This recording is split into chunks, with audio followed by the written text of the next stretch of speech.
பெரியமானவர்களே, அதிகாலையில நம்ம எழும்பி தேவனை நோக்கி நம்ம ஜெபிக்கும் போது அந்த பிரசன்னத்தை நம்ம ஃபீல் பண்ணுவோம். அந்த பிரசன்னம் நம்ம மனசுல எவ்வளவுதான் காயம் இருக்கட்டு, அந்த பிரசன்னம் நம்ம மனசுல ஒரு பெரிய மகிழ்ச்சியை தரும். அதுக்காக அந்த நாட்கள் பிளஸ்ஸிங்கா, ஆசீர்வாதம் நிறைஞ்சுதா அமையும். அதுக்காக வாழ்க்கையில சவால்கள், பிரச்சனைகள் எல்லாம் வரதான் செய்யும்.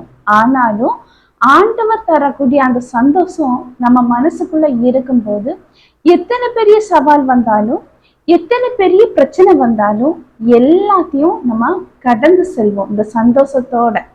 அதிகாலையில ஜெபிக்கும் போது கண்டிப்பா ஆண்டவருடைய பிரசன்னம் நம்ம மனசு நிரப்பது மட்டும் இல்லாம, எவ்வளவு பெரிய சவாலையும் எவ்வளவு பெரிய பிரச்சனையும் கடந்து செல்ல அந்த தெய்வீக கிருபை நம்மளை சூழ்ந்து இருக்கிறத நம்ம ஃபீல் பண்ண முடியும். அந்த நாளை நல்ல சந்தோஷமான நாளா, ஆசீர்வாதமான நாளா நம்ம கடந்து செல்ல முடியும். கண்டிப்பா நீங்க அதிகாலை ஜெபிச்சு பாருங்க, அந்த ஆண்டவருடைய சந்தோஷத்தை நீங்க ஃபீல் பண்ணுவீங்க. ஆமென்.